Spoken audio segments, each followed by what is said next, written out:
اچھا، موجودہ ہمارے کراچی کے ایک عالم ہیں سید ذوالفقار گیلانی صاحب، اور ایک اور ہیں علامہ یاسین قادری صاحب. ان کا ایک ڈیبیٹ ہوئی مولا کائنات علیہ السلام کی افضلیت سے متعلق.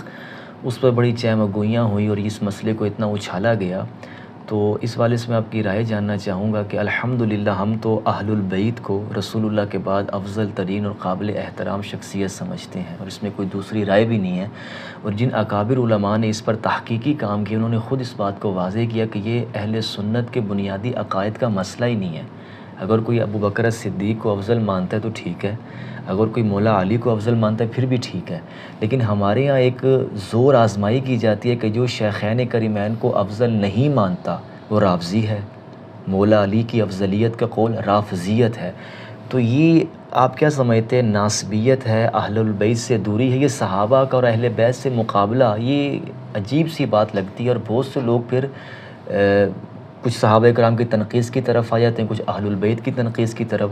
اگر ہم مفاضلہ کریں بھی تو ہم اہل بیت اطہار کے بارے میں تو ہمارے ائمہ کا بھی قول ملتا ہے، جیسے آپ نے فرمایا کہ فقہا پر اعتراضات بھی ہوئے. تو یہ جو لوگ اس کو اہل سنت کی بنیاد بنا کر پیش کر رہے ہیں وہ ہمیں روندہ درگاہ کر رہے ہیں کہ آپ لوگ اہل سنت سے وفا نہیں کرتے. اور ہمارے کچھ حضرات تو کہتے ہیں کہ ہم ایسے سنی مذہب سے ہی بیزار ہیں جو علی کی افضلیت کو رافضیت سے تو راہ اعتدال کیا ہے صحابہ اور اہل بیت کے مابین جو مفاضلہ ہے، اور اس میں ایک عام مسلمان کو کیا کرنا چاہیے اہل بیت کے احترام کے حوالے سے؟ دیکھیے، جو ایک مناظرہ ایک علمی بحث ہوئی، یہ تو ہر ذی شعور کو اس کے بارے میں پتہ ہے کہ ایک طرف سے قرآن کی آیات پہ آیات علامہ یاسین قادری نے اٹھا کے پیش کیں، تو اس کے مقابلے میں جو چیزیں لائی گئیں وہ قرآن سے بڑھا کے پیش کرنے کی کوشش کی گئی. یعنی کہ قرآن کا مقابلہ آپ دنیاوی کتب کے ساتھ کرا رہے ہیں. تو جیسے قرآن کا مقابلہ دنیاوی کتب کے ساتھ نہیں بنتا، ویسے مولا علی سرکار کا مقابلہ کسی صحابی کے ساتھ نہیں بنتا. مولا علی سرکار صفات میں، ذات میں، نسب میں، حسب میں، ہر معاملے میں کسی بھی صحابی سے افضل ہے. یہ میں اکثر و بیشتر کہتا ہوں کہ جب آپ افضلیت کی بات کرتے ہیں تو اگر آپ مولا علی سرکار کو نیچے لے کے آ رہے ہیں تو آپ حسنین کریمین کو پھر ان سے بھی نیچے لے کے آئیں گے. تو اب حسنین کریمین کے بارے میں تو حضور اسلام نے فرمایا جنت کے سردار ہیں. تو آپ یہ بتائیں کہ جو دنیا میں سردار تھا وہ افضل ہوگا یا جنت کا سردار افضل ہوگا؟ صحیح. تو حضور اسلام نے فرمایا کہ یہ میرے بچے حسن و حسین جنت کے سردار ہیں اور علی ان سے بہتر ہیں. بالکل. تو ابھی آپ مولا علی سرکار کی افضلیت کو دیکھ لیں. میرا اس کے اوپر پورا ایک بیان ہے، پورا ایک لیکچر ہے، میں انشاءاللہ کوشش کروں گا وہ کلپ آپ کو ارسال کیا جائے.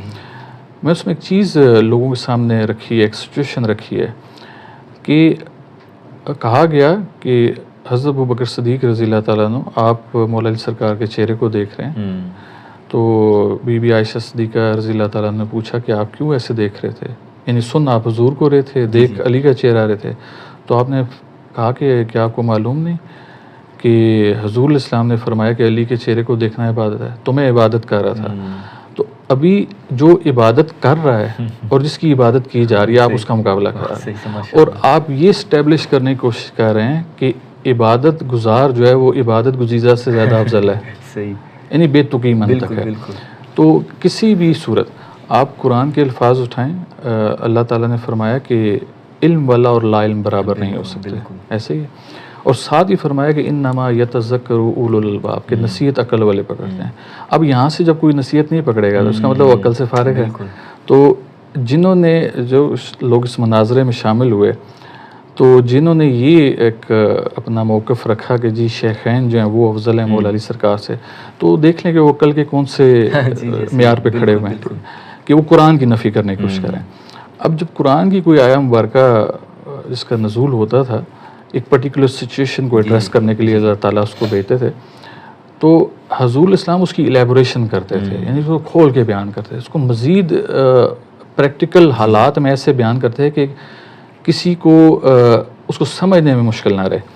تو جب یہ قرآن کریم میں ارشاد ہو گیا، ایک اس کا نزول ہو گیا کہ علم والا اور لا علم برابر نہیں ہو سکتے، تو ساتھ ہی اللہ کے حبیب نے اپنے آپ کو کہا کہ انا مدینۃ العلم وعلی بابا، ٹھیک ہے، فمن اراد العلم، اب جس کا ارادہ ہے کہ علم کے شہر میں داخل ہو تو وہ فلیات البابا، ٹھیک ہے، وہ داخلہ کہاں سے لے گا؟ دروازے سے لے گا۔ تو میں ابھی چند دن پہلے کسی ایک غالباً 40ویں کی محفل تھی، وہاں پر گیا، تو اس دن مولا علی سرکار کی شہادت کا دن تھا، تو میں نے وہاں پر بیان کیا کہ اللہ کے حبیب کا بھی ایک حبیب ہے، ماشاءاللہ، جیسے اللہ کا حبیب ہے تو اسی طرح اللہ کے حبیب کا بھی ایک حبیب ہے، اور اس حبیب کو مولا علی سرکار کہتے ہیں۔ تو حضور نے اس حدیث مبارکہ اپنے اس قول سے واضح کر دیا کہ میرے تک رسائی جس نے کرنی ہے وہ علی کے پاس جائے گا تو میرے پاس آئے گا، اس کے علاوہ کوئی چارہ نہیں ہے۔ تو یہ جو کلیہ ہے، یہ فارمولا، یہ اپلائی تمام اصحابہ پہ بھی ہوتا ہے۔ یہ جو انا مدینۃ العلم والی بابا ہے، یہ کیا اللہ کے حبیب نے ہمارے سامنے بیان کی؟ نہیں، صحابہ یہ کیا برصغیر پاک و ہند میں جا کے کیا، یا اس کو انگلینڈ میں جا کے بیان کیا؟ یہ صحابہ کرام کی جماعت میں کہا بالکل کہ میں علم کا شہر ہوں اور علی اس کا دروازہ ہے، اور جس نے آنا ہے میرے تک دروازے سے داخل ہو، یعنی کہ وہ اس میں کیا شیخین موجود نہیں تھے؟ بالکل۔ پھر غزوہ خیبر کے موقع پر جب آپ انہی صحابہ کو، ان میں شیخین بھی موجود ہیں، آپ کہتے ہیں کہ کل میں علم اس کو دوں گا جس سے اللہ بھی راضی ہے اور جو اللہ سے بھی راضی ہے، تو پھر کون سامنے آیا؟ تو پھر بھی آپ افضلیت کا معیار دوسری سائڈ پہ لے کے جائیں گے۔